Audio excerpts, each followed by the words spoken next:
Example 10. Represent the following situation in the form of a quadratic equation. And the situation is like this. The area of a rectangular plot is 528 meters square.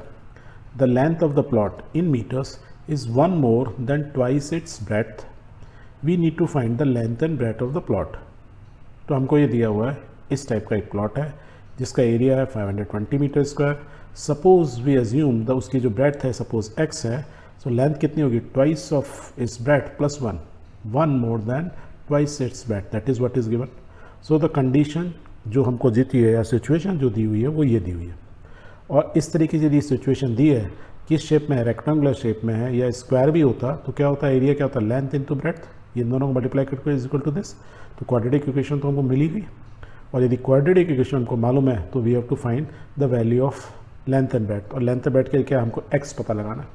तो यदि x मिल गया तो breadth मालूम चल गया, twice of x plus 1 will be the length. तो हमको दोनों चीज़ें मालूम चल सकती हैं. So let's solve this. First we will write whatever we have said now. तो we will write this way, क्योंकि कहने से तो मार्क्स मिलेंगे नहीं, तो we have to write. So let's write, let the breadth of the plot be x metres. हमने assume किया था x, तो एज्यूम लिख लो. Then the length will be कितना होगा, 2x plus 1 metre, because this is what is given. And if this is the case and this is a rectangle, the product of these two, then we have given that the product of these two is equal to this, because area is equal to length into breadth. यहाँ लिखा नहीं है, if you write it is always better. अब इसको थोड़ा solve कर लेते हैं. इट विल बिकम क्या हुआ, 2x स्क्वायर प्लस x और माइनस 528 क्यों होगा, क्योंकि मैं इसको लेफ्ट हैंड साइड में लिया, is equal to 0. And this is what is, it is a quadratic equation. और क्वाड्रेटिक इक्वेशन क्या होती है, जनरल फॉर्म को यदि मैं देखूँ तो ax square plus bx plus c is equal to 0. तो यहाँ पे आप a कंपेयर कर सकते हो. देखो a हो गया 2, that is what is 2. b क्या होगा, b is equal to 1, b is equal to 1. c क्या होगा, the constant term is minus 528 is minus 528. तो हमको क्या मालूम होगा, a b and c, all the coefficients we know. If we know all the coefficient, we know this is the generic form of a quadratic equation.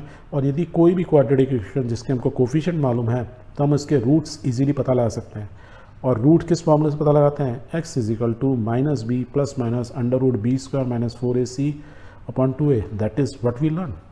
And if we know this formula then we can say x is equal to, in the present case b की value कितनी है 1, तो minus 1 plus minus under root b square, b की value कितनी है 1 square plus 4a into सी, क्योंकि ये plus क्यों हुआ, माइनस था, माइनस माइनस प्लस हो गया, डिवाइड बाय 4. इसको थोड़ा सॉल्व किया तो कितना आ गया, -1 प्लस माइनस अंडर वाले को मल्टीप्लाई करोगे, यू विल गेट 4225/4.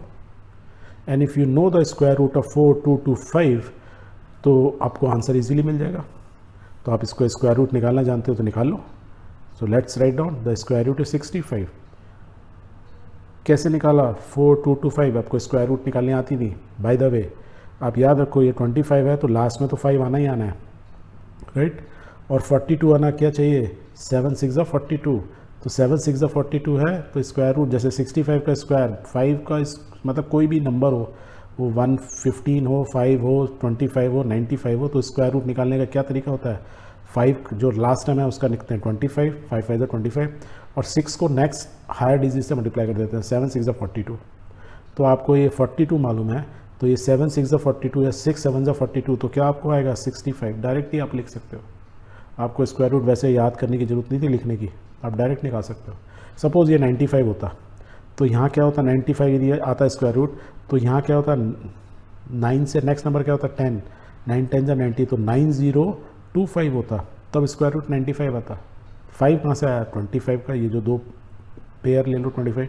और जो 90 होता, 90 9 10 या 90, तो स्मॉलर वाले से हम लिख देते हैं हमेशा, क्योंकि हमने जब स्क्वायर रूट निकालते हैं, इसका स्क्वायर निकालेंगे तो क्या होता है, नेक्स्ट हायर से मल्टीप्लाई करते हैं. 7 6 42, क्लियर. तो ये तो जस्ट मैं आपको एक ट्रिक बता रहा था. But if you don't know the trick, you have to find the square root. Square root निकल आइए आगे.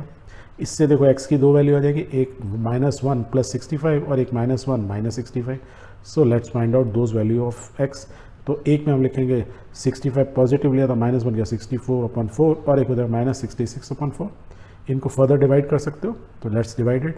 तो एक x इज इक्वल टू क्या हुआ, 16, क्योंकि 16 4 64, और दूसरी वैल्यू क्या होगी, -33/2, क्योंकि 100% एक दूसरे डिवाइड नहीं हुआ, 2 से ही हुए खाली. तो we get two values of x. अब क्योंकि हमारा ये एरिया है, ये एरिया में एक ब्रेड्थ है, मीन्स उसकी एक साइड है, तो साइड नेगेटिव तो हो ही नहीं सकती क्योंकि हम एक रेक्टेंगुलर प्लॉट घर बना रहे हैं, उसके लिए प्लॉट है, तो ये नेगेटिव तो हो नहीं सकती। तो x की वैल्यू क्या होगी? Always positive. That means we will write that since x can not be negative being a dimension, the breadth of the plot is 16 metre and if this is 16 metre hence the length of the plot is कितना होगा? 33 metre. क्यों? 2x plus 1, 16 to the 32 plus 1, 33 meters. So this way we come to know कि एक situation को quadratic equation बनाया और quadratic equation को simple ये वाला फार्मूला यूज़ करके वी फाउंड द रूट्स। तो देखो हमने क्या सीखा पूरे अभी इस चैप्टर में, ना हमने फैक्टराइजेशन किया, ना हमने स्क्वायर वाला मेथड यूज़ किया, हमने डायरेक्ट फार्मूला यूज़ करके we found out the roots, और रूट मिल गई तो हमको जो भी इक्वेशन थी या सिचुएशन थी उसकी वैल्यूज़ मिल गई। इस केस में हमको लेंथ और ब्रेड्थ पता लगाने, दोनों हमको मिल गई।